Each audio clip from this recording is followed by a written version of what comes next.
Oh, it's a good day, stay live. Michelle Abraham has everything you need to know, from local eats and celebrity interviews to trending topics and more. Right now on Good Day State Line. Hi, and welcome to Good Day State Line. It's Monday, August 28th. We have a great show for you tonight. We're kicking things off right now with Jessica Taylor from Season 8 of OWN Network's Ready to Love in Dallas. Hey, Jessica, how are you? For you. Good. I'm good, too. So we got to know what it's like to be on a TV show like Ready to Love. Was it what you expected, or was it something else? I will just say I have a newfound respect for reality TV stars. Yeah. It is a lot of work, and it's a lot of behind-the-scenes things that we don't always see that they have to go through to get a great scene put together. So how did you know that right now was the right time to apply to be a part of a dating TV show, or what made you do this?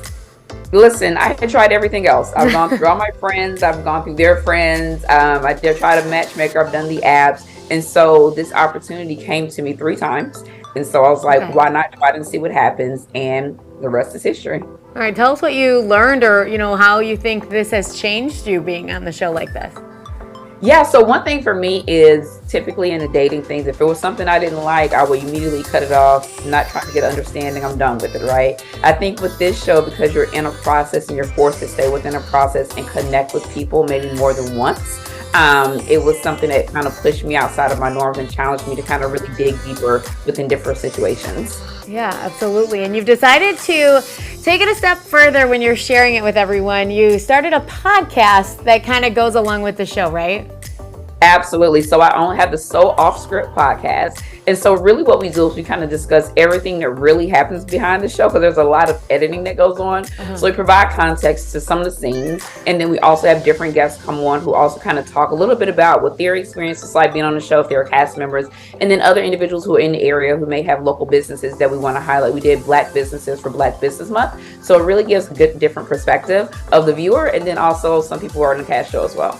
Does it make you feel like really relieved that you have this opportunity to do this versus if we think back 10, 15 years when people were on dating shows and we didn't even have social media for them to say, wait, no, that's not what I meant, or that's not what happened.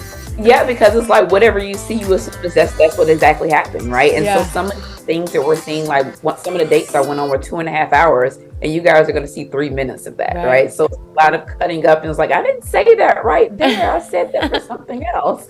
So it really gives the opportunity to provide that additional context. So how far along are we in this season?